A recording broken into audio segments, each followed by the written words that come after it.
Good evening. I'd like to call the meeting to order for the Oxnard City Council Public Works and Transportation Committee meeting for November 28th. The time is 8:30. Madam Clerk, do you have anything you'd like to read, please? Yes, Chair Perello.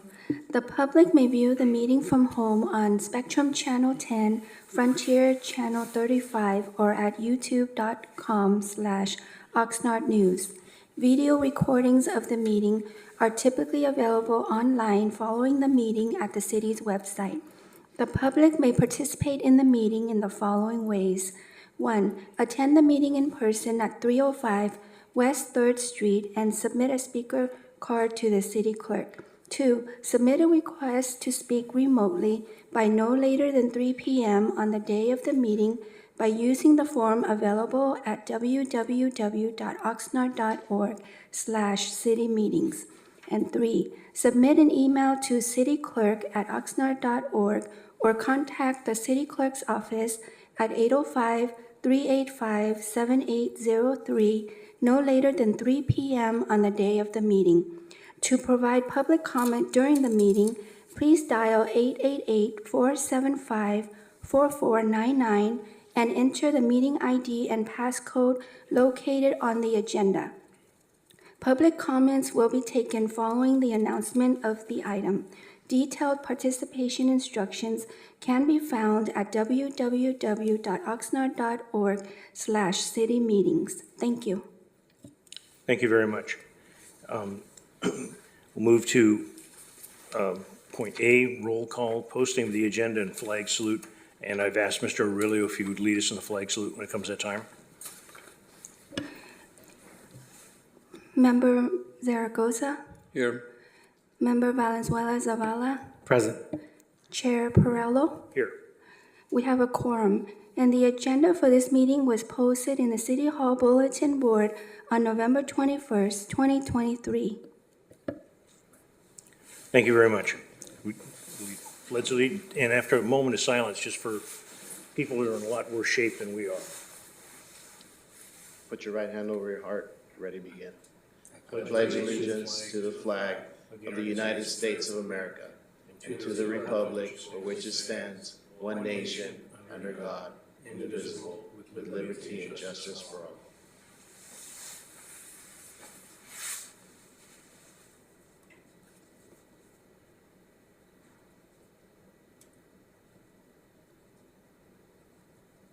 Thank you.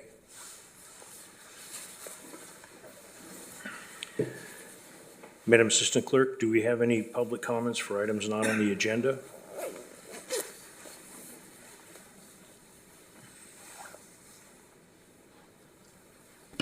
Chair Perello, yes, we have one person, Austin Nostrup. He's virtual.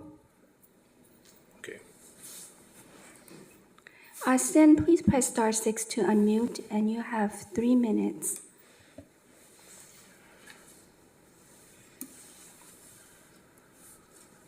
Good evening, Chairman Perello, members of the committee. My name is Austin Northrup. I am the planning manager at Gold Coast Transit, and I am providing comment this evening to promote Gold Coast Transit's short-range transit plan.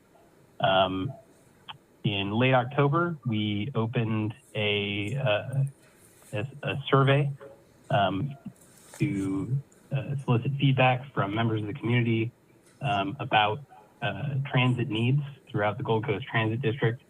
Gold Coast Transit provides bus service to the city of Oxnard, as well as a variety of flexible services from ADA paratransit to late night public dial-a-ride service, as well as services, a new service, our Go Now microtransit service in the South Oxnard area.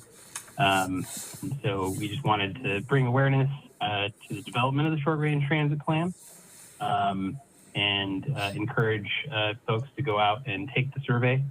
We're particularly interested in getting feedback from individuals in the community who do not already use transit, as we really want to tailor the services that we provide to the community, not just our current riders, but all members of the community. So You can find out more about the short-range transit plan and the effort that we'll be going into developing our roadmap for the next 5 to 10 years for transit service development and capital investment.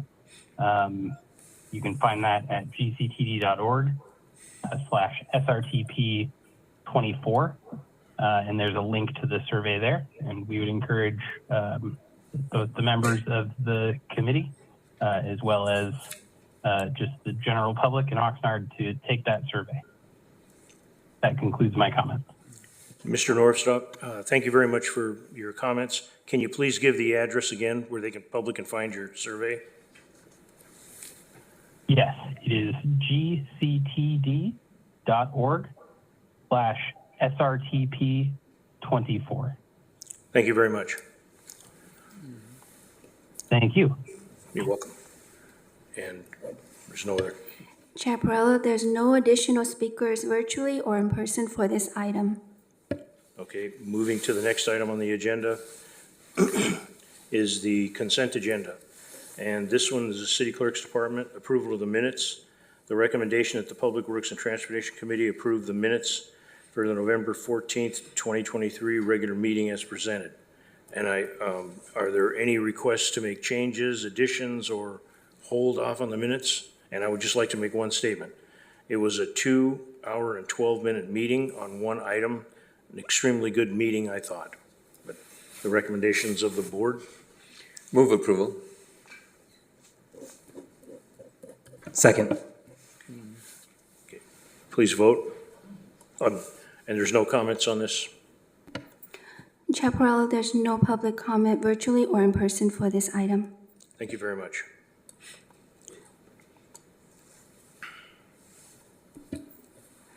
Motion passes 2-0 and 1 abstained. Okay. Next item on the next item on the agenda is reports. D1, Public Works Department, Agreement 324-00196 with South Coast LLC doing business as South Coast Emergency Vehicle Service for maintenance, inspection, and repair of Pierce fire apparatus for the city's fire department. The recommendation that the Public Works and Transportation Committee recommend that the City Council approve and authorize the mayor to execute an agreement with South Coast LLC doing business as South Coast Emergency Vehicle Service for a 1-year term for the option, with the option to extend for 4 consecutive 1-year periods for a maximum contract term of 5 years and a total contract not to exceed amount over the entire possible term, contract term of $900,000 for the maintenance, inspection, and repair of the city's fire department Pierce fire apparatus on an on-call as-needed basis. There is a link with the Measure M. Due to Measure M, there is a link, and the public can read this, can view the link. And this is, Michael Wolf is a designated contact, but I believe Mr. Aurelio is involved in this. Go ahead. We're here to answer any questions that the committee may have of myself and our fleet manager, Jose Aurelio. Okay. Madam Clerk, are there any public comments on this? Chair Perrella, there's no public speakers virtually or in person for this item. Okay. Do committee members? Yeah, Michael, my understanding is that the Pierce Coast Emergency Vehicle Services located in Ontario and City of Ontario, and Pierce Fire has actually a warranty on this items, and potentially they're the only ones that should perform the service, and they're sole source for that simple reason. And they're supposedly on a 24/7 call. Is that correct? That's correct. Like most manufacturers, especially for vehicles, they have a designated representative for certain areas, and I believe they're for Southern California, if I recall correctly. Yeah, the Ontario is the designated Southern California authorized dealer or authorized company to work on these vehicles for warranty purposes, for manufactured parts purposes. So yes, they are the designated company for that. and they would be working on potentially our fire apparatus. And Michael, my understanding is that some of the services can be done at their city yard or in Ontario. What kind of equipment would go all the way to Ontario, if any?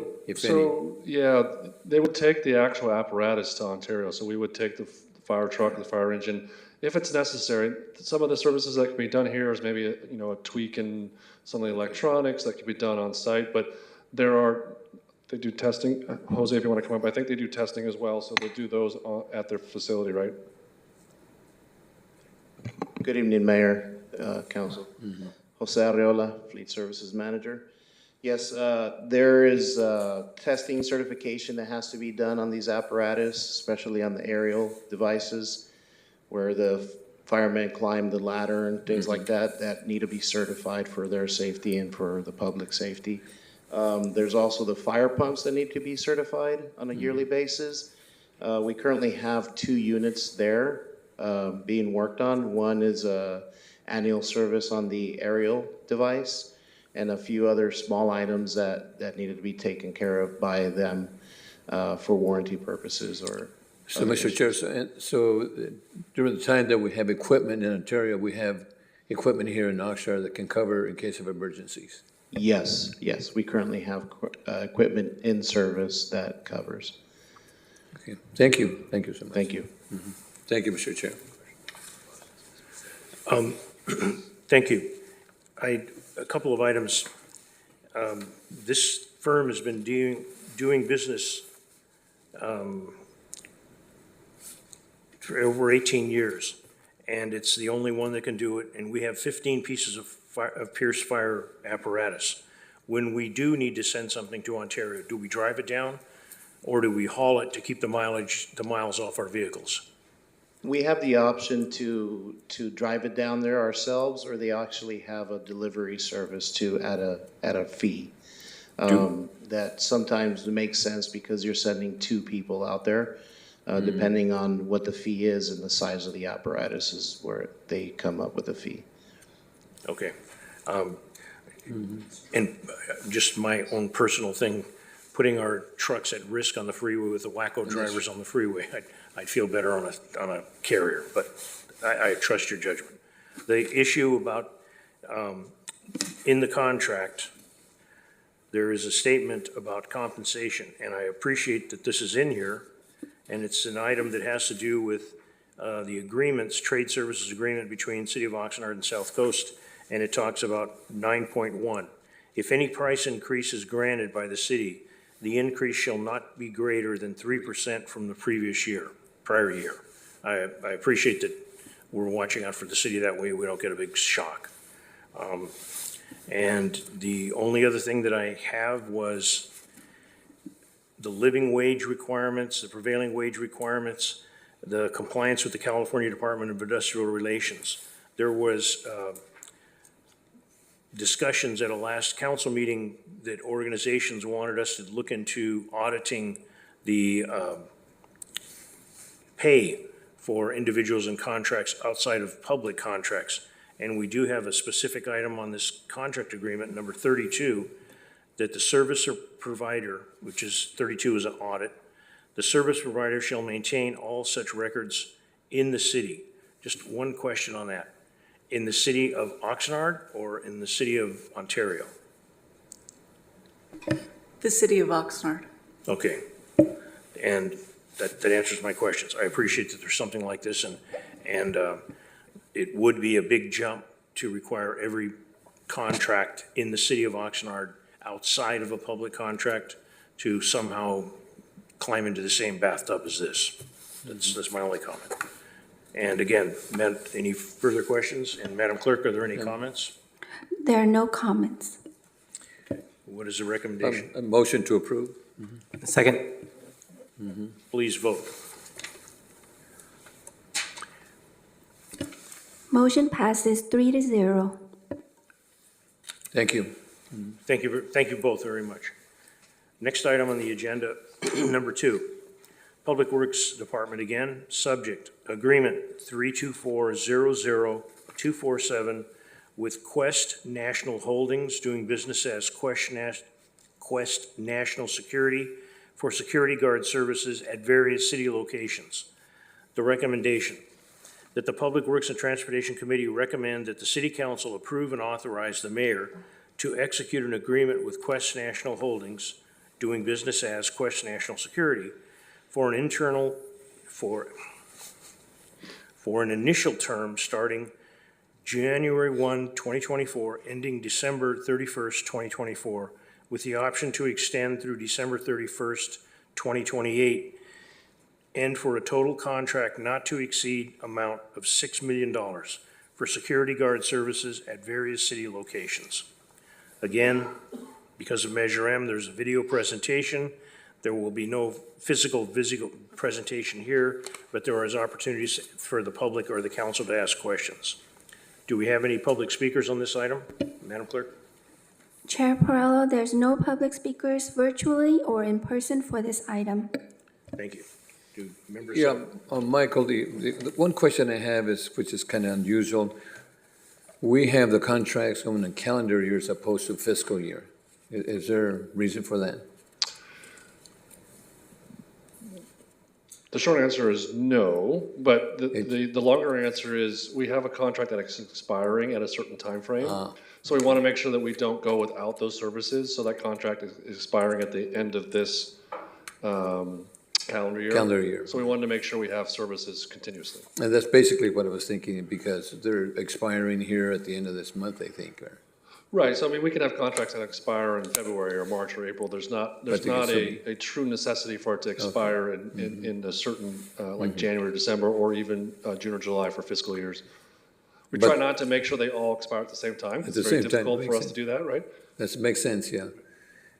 Mr. City Manager, I Well, know. if we had everything with the fiscal year, then you'd have meetings in August. Okay, good. And also this is a one-year contract with options to extend up to additional years up to 2028. That's correct, maybe I can shed some light on this process. We were here in front of the committee and council a couple months back where we had a existing contractor that wasn't meeting the requirements of the contract. And so we want to make sure that we have the flexibility built into our contract so that if we had to potentially terminate, we're not stuck with a multi-year contract. This is an idea here that we don't want to have contracts, these types of contracts that potentially could wind up with issues being multi-year contracts. So to the extent that they don't have to actually buy a lot of upfront items, where they don't have to amortize that over that first year, we can do these kinds of things so that, one, we keep the cost as low as possible, but two, the greatest flexibility for the city if the services that we are receiving aren't up to what we're expecting.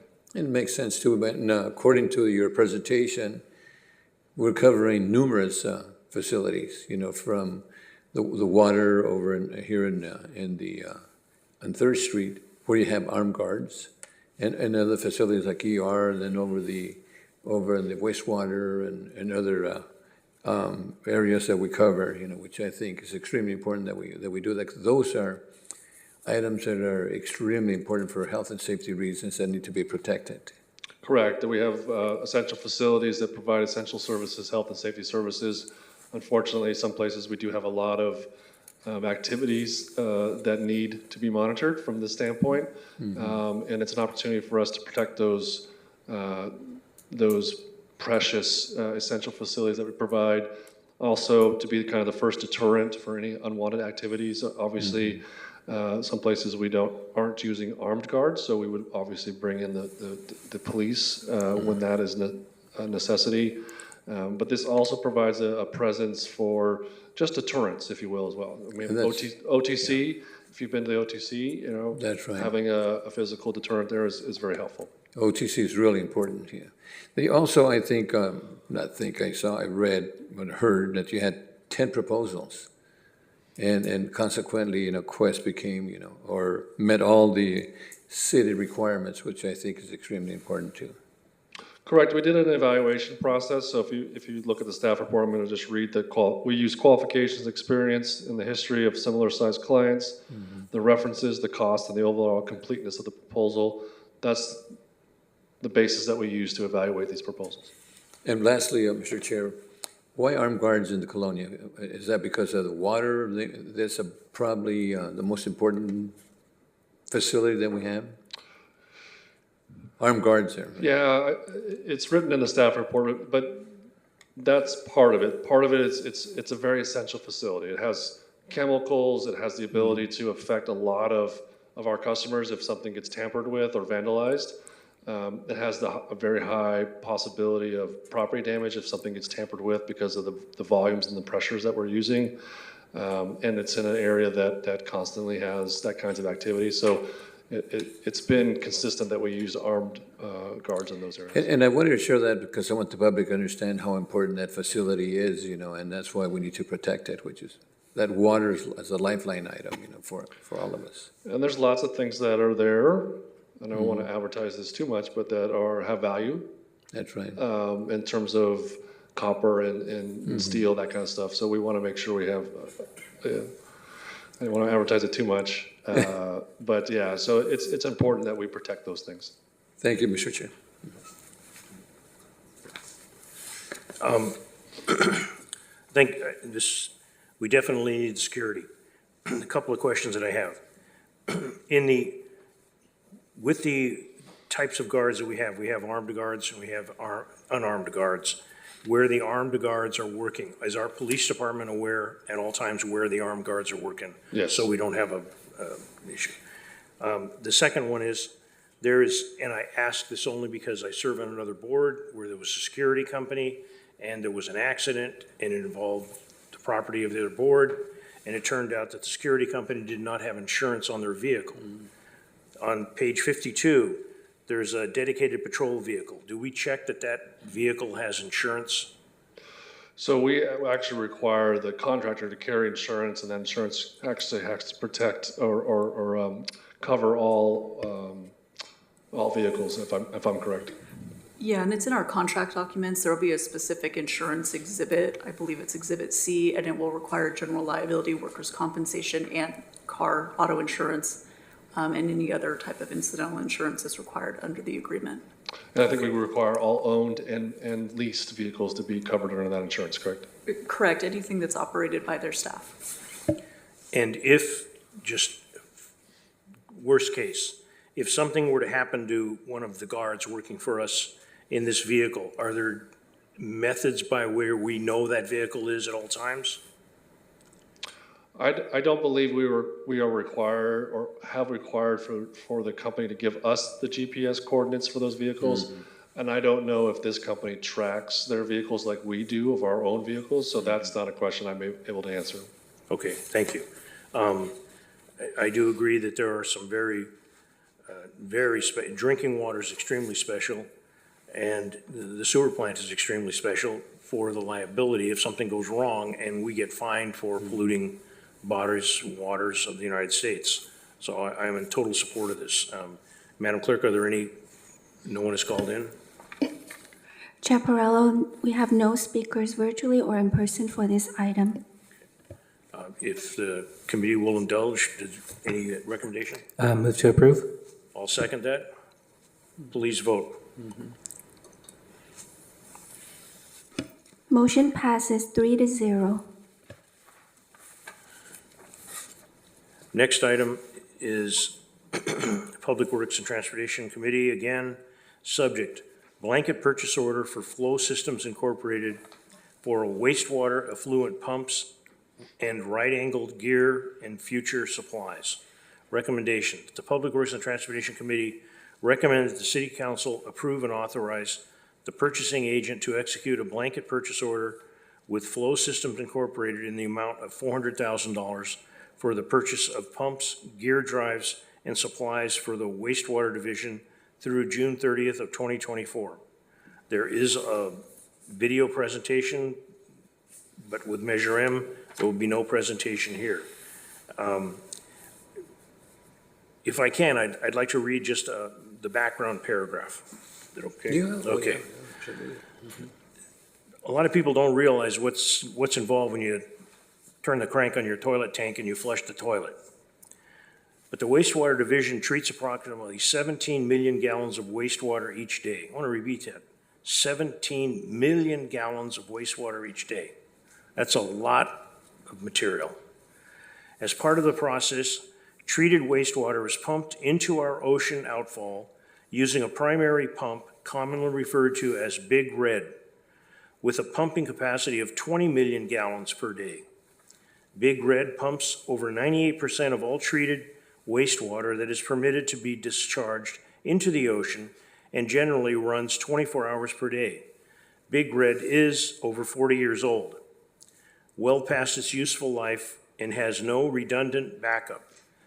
The maintenance requirements continue to increase every year, putting the wastewater plant at risk of a spill or a permit violation if Big Red experiences a catastrophic failure. We currently do not have a spare and must rely on our original effluent pumps, which are inefficient and unreliable. That's a mouthful right there. We award presentations to employees that do reach 40 years of work for the city of Oxnard. A machine that's capable of pumping 20 million gallons a day, working 24/7 for 40 years, averaging 17 million gallons a day, I'm sure it'd like a day off. But if it did, the last time there was a fine, a potential fine, I believe was $10,000 a gallon. A gallon. You can imagine what happens if this thing causes a problem.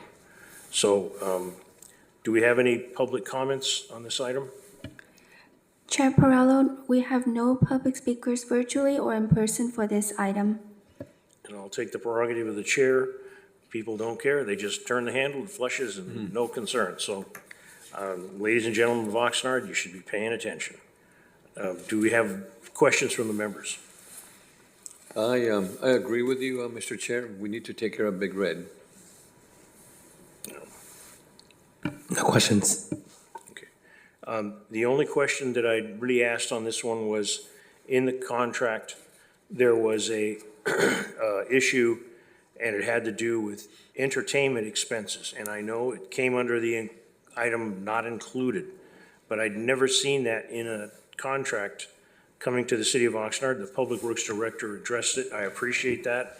I still know that I would like to know if we ever have a contract coming before us that has entertainment expenses included, because in looking under entertainment available in Oxnard, we have children's, we have adults, we have et cetera. And I'm sure that there would be a lot of people showing up at a meeting if we were paying for entertainment expenses. And I don't think that's the highest use of the public's purse, just my opinion. And I do appreciate Mr. Wolf addressing my concern. I believe this is all needed, 40 years of service. We're not, this is probably something that should have been done a long time ago. And if I can, if there's no comments, and if I can, I'd like to make the motion to approve this item. Second. Okay. Please vote.